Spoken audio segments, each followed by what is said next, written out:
For the past months, I've been thinking of interesting places I wanted to visit. I considered things such as landmarks, how safe the place is, if I could afford it, and most of all the food. So I came up with 3 places. First is Dublin, Ireland. Second is Prague, which is in Czech Republic or Czechia. And the third one is in Athens, Greece. I have to make sure all my electronics and memory cards are here. All my batteries are here.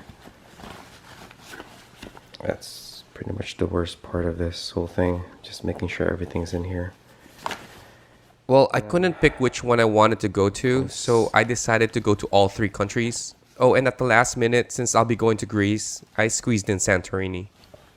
I almost forgot to mention, same as the last time I went to Europe, that same friend of mine will be going with me on this trip. Waiting for the shuttle right now.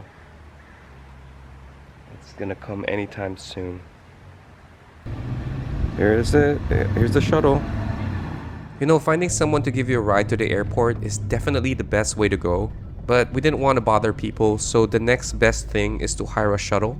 It's way cheaper than getting a taxi or Uber. Round trip, I think it's only about $45 for each person.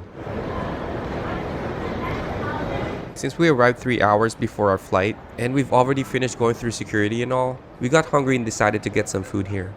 This place is known for its burgers, so we ordered one and shared it.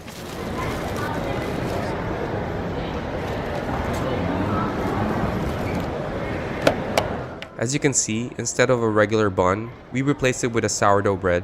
This burger actually looks good. It's called portobello char burger. It has grilled onions with portobello mushrooms, and that white thing that looks like an egg is actually white cheese. Although I wish it was an egg though. Anyway, we also ordered a side of fries. I'm kinda curious about this burger, and I found out that nobody really knows who invented the hamburger.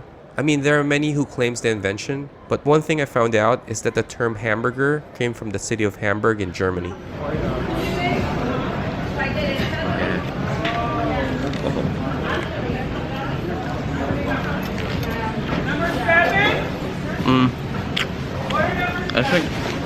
It's like the same.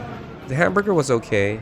The sourdough bread was different. It's actually my first time eating a hamburger with that kind of bread.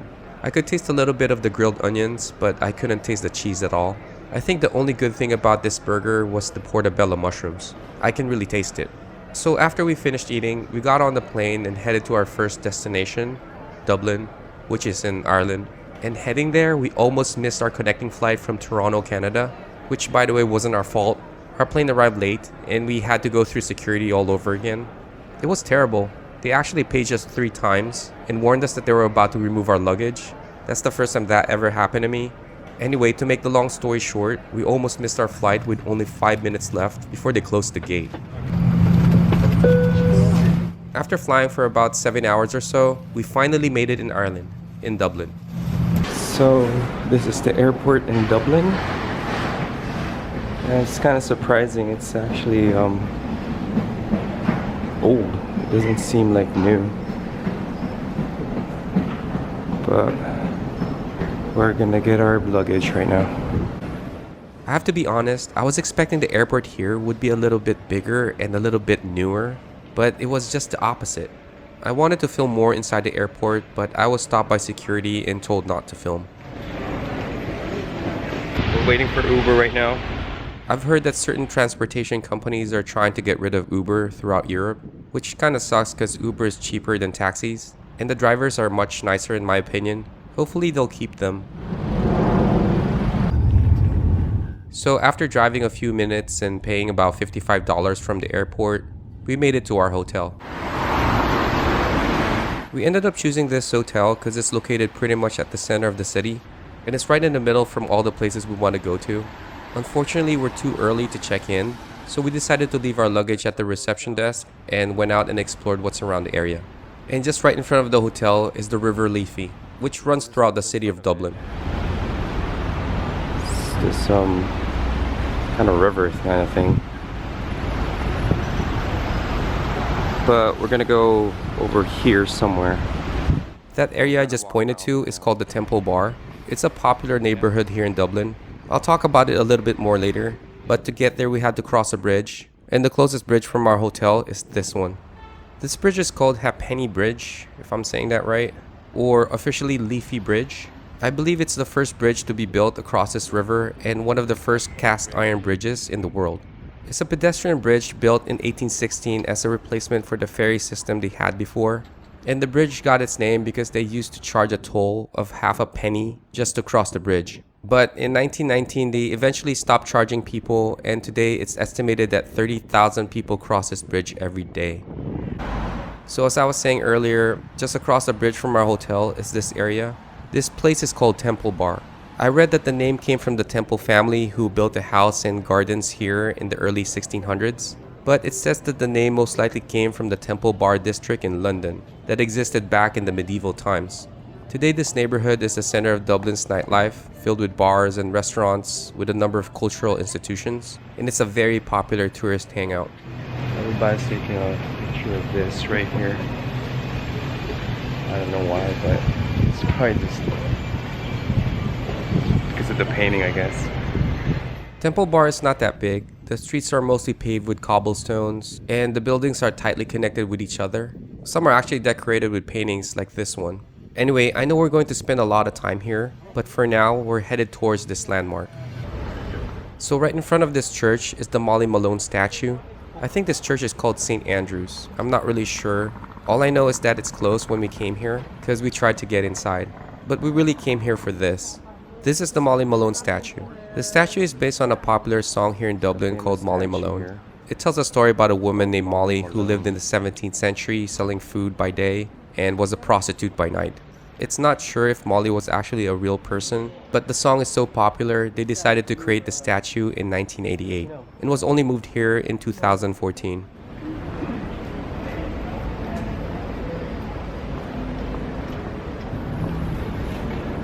The funny thing is, if you notice, the faded color on the chest of Molly is due to a lot of people groping the statue. And based on the color, it looks like it's quite often. Anyway, I took a closer look at what kind of food she's selling, and just like in the song, it's fish, cockles, and mussels. Bread or something. Just a block away, we passed by the Bank of Ireland, which is a Parliament house in Dublin, and is home to the Parliament of Ireland. Oh, and at the same time, it's also a bank. Well, it says it's the world's first purpose-built bicameral Parliament house. And right next to it is the Trinity College. It's one of the world's top universities and also the oldest in Ireland. We're definitely gonna go walk around the campus later, but first I wanted to check out this Irish Whiskey Museum right here. It's just right across the college. I'm just curious to see what's inside the museum because I read that it's the first Irish museum in the world. But as we walked in and talked to the people that's working here, we found out that the fee for the tour is about $25 a person. It's a little bit too much, especially if you're not into whiskey like we are. But if it was like $8 or $5, I would have paid that and take the tour. So we skipped the museum and headed inside the Trinity College. Like I said, Trinity College is the oldest university in Ireland, dating back to 1592. It was actually founded by Queen Elizabeth I of England. It's considered to be the most prestigious university in Ireland. It's about or in the same league as Oxford or Cambridge. If I read it correctly, Trinity College started as a Protestant university. That's until they allowed Catholics in 1793. And in 1904, they started admitting women as full members. Anyway, this school is about 47 acres with many buildings such as the chapel, examination hall, graduates memorial building, the museum building, and the library, which happens to be the largest research library in Ireland. And it's where you'll find the Book of Kells, which is what I'm looking for. Nice. I'm can you just imagine like going to college here, right? It's like a museum in itself. But the old library is supposed to be here somewhere. The Book of Kells, the old library, and it's supposed to be towards this place. So we found the Book of Kells, it's right here. It's $14 each. We're gonna go in there a couple of days from now, for sure. But first we're gonna check out that. It's like the spear within a spear. I was actually surprised to see this sculpture because we saw another one in Rome on our last trip. If you're wondering, this is called the sphere within a sphere and was created by Arnaldo Pomodoro, who was an Italian sculptor. Anyway, versions of this sculpture are placed all over the world, and surprisingly, we found the one in Ireland. Since we just arrived today, our plan was just to walk around and kind of get the feel of the city. We actually planned to come here a few days from now, but since we're already here, we decided to go ahead and see the Book of Kells. So we decided to go back to the Kells Museum and check it out right now. I hope I can film. It would suck if I can't film. So the Book of Kells is located here at the old library, and to see it you'll have to pay a fee of about $14. And this section of the library is kind of like a small museum where you'll see old artifacts and very old books and manuscripts. And just as I thought, they didn't allow you to take pictures or videos of the Book of Kells, which kind of sucks. But if you're wondering, the Book of Kells is basically an illuminated manuscript in Latin. It has 680 pages containing 4 Gospels in the Bible from the New Testament. The book is decorated with ornate swirling motifs, vibrant colors, illustrations of humans, animals, and mythical beasts. The bottom line is, it's priceless and is regarded as Ireland's finest national treasure. When was this from?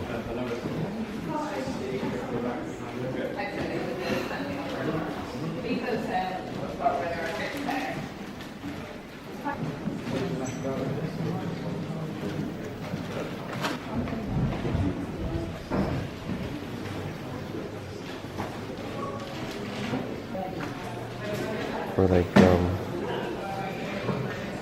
I guess painting and stuff. Coming from the area where the Book of Kells is displayed, we came to this room. It's called the Long Room. Well, the room is about 213 feet long, filled with the library's oldest books, about 200,000 of them. This room was built between 1712 to 1732. It's pretty old. My gosh. Look at that. Yeah, it smells old. Oh my god. Man, it smells like it smells like a barrel. Here. It smells like I'm in a wine barrel.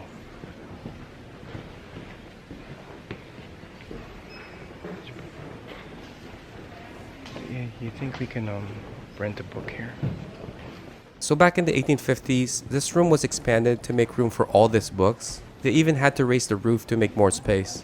With all these books, the room is filled with marble sculptures of philosophers, writers, and important figures associated with the college. But one of the most significant items here is this.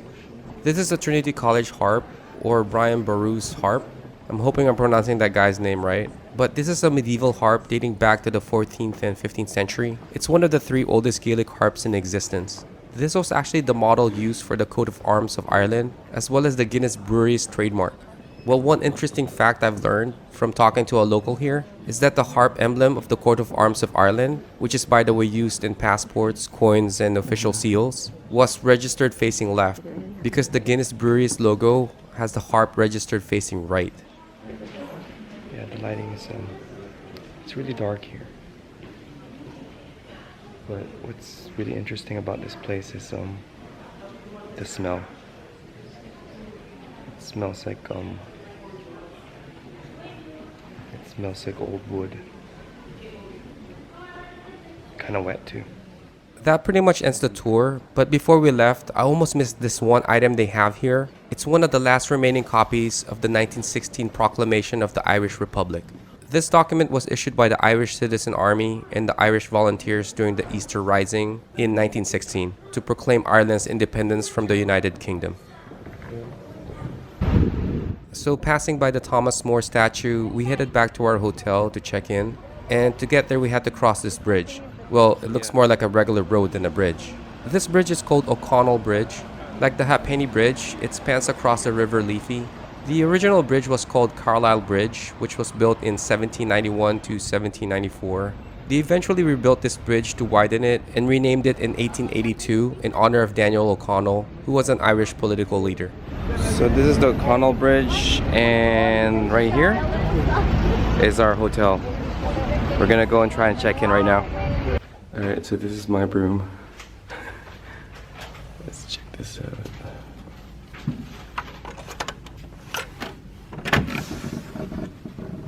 Oh, there's bags here already. Let's see. Looks okay, it's nice.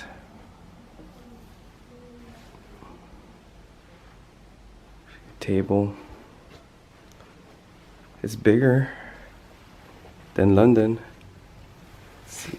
What do we have here? It's not much of a view, but it's way bigger than London. Let's see. Let's see, check out the bathroom here.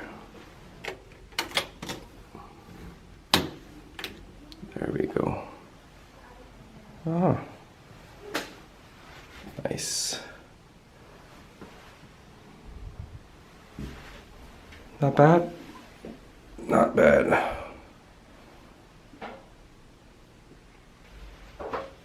Alright, we're just gonna get settled and then we're gonna have dinner.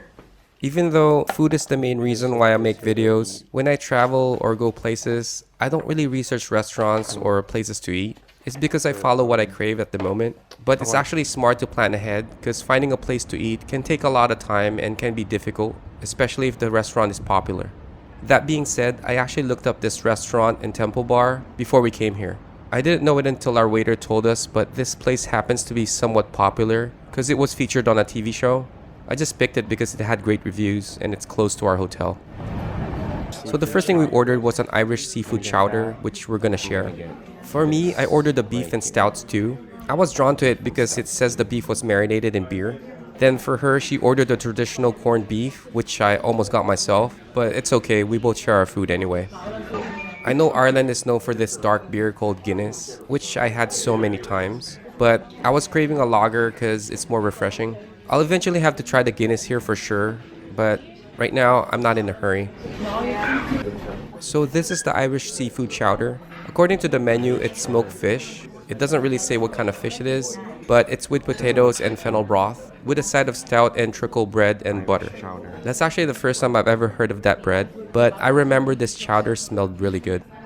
Anyway, as I dipped my spoon in the soup, I noticed that the chowder wasn't that thick. It's a little too watery than I'm used to. See, I like my chowder thicker. I don't know, I guess I'm just used to that consistency. Which was your favorite of the stews? I had to taste that twice because the flavor of the onion was so strong. I can definitely taste the seafood, but it's just being overpowered by the onions. It's a lot of onion. It really tastes like onion. Right here, she asked me to look for the fish, and I found that it's salmon. Perfect salmon in there. The chowder was okay, I just wish it was thicker and had less onions. Pretty good. Moving on is the traditional corned beef. You know, I've been eating corned beef since I was a kid, and I've never seen it served in huge chunks like this. I guess this is how it's really supposed to be served. It says the beef was slow cooked for 8 hours, and it's plated with roasted baby carrots, sauteed cabbage, mashed potatoes, and a cup of parsley sauce. Corned beef is a term for treatment of meat with rock salt or corns of salt. All along I thought corned beef came from the Irish, but I found out it didn't. Although the origin is not known, the Irish corned beef was used and traded predominantly during the 17th century all the way to the 19th century. Ironically, being a major producer of corned beef, the Irish people back then consumed little of the product because of the cost, and it was mostly exported throughout the world. Let's try this corned beef. I have to be honest, I was a little scared to try this because it was so thick and it looks really dry. I was afraid I'm not going to be able to swallow it and end up chewing it like gum. It's a good thing it came with parsley sauce. Should I dip it on this?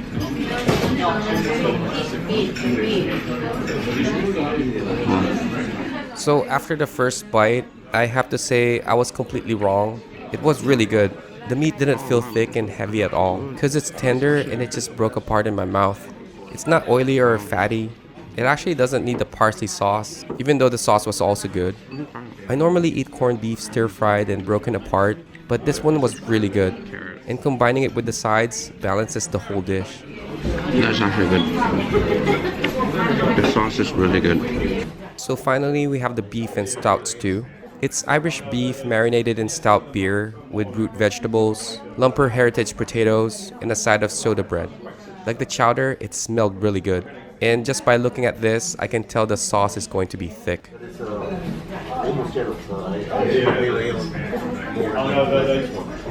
I usually give the sauce a try first, but I decided to go for a chunk of beef right away.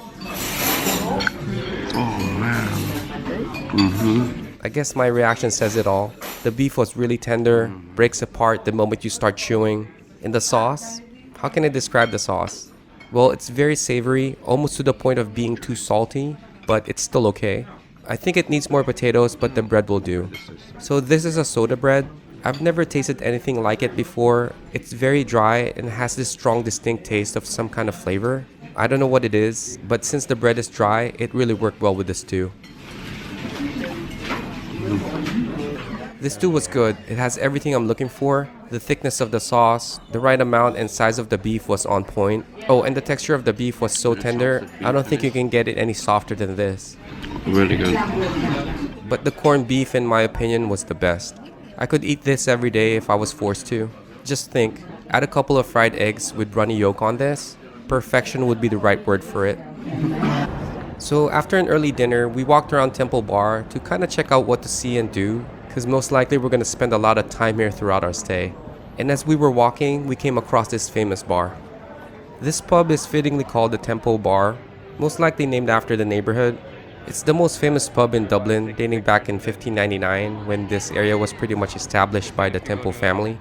I read that this pub has 450 bottles of rare whiskeys collected from all over the world. They also have live music playing inside. They sing mostly Irish songs and Take Me Home, Country Roads by John Denver. I'm not joking, I heard that song playing almost every night during my stay here. Anyway, the pub is always packed with people, a mix of tourists and locals. And like I said, if you ever come here, make sure to get a beer at this pub, at least for the experience.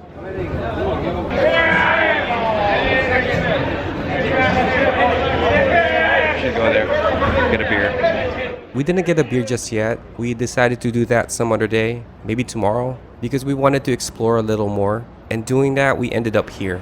This is called the George's Street Arcade.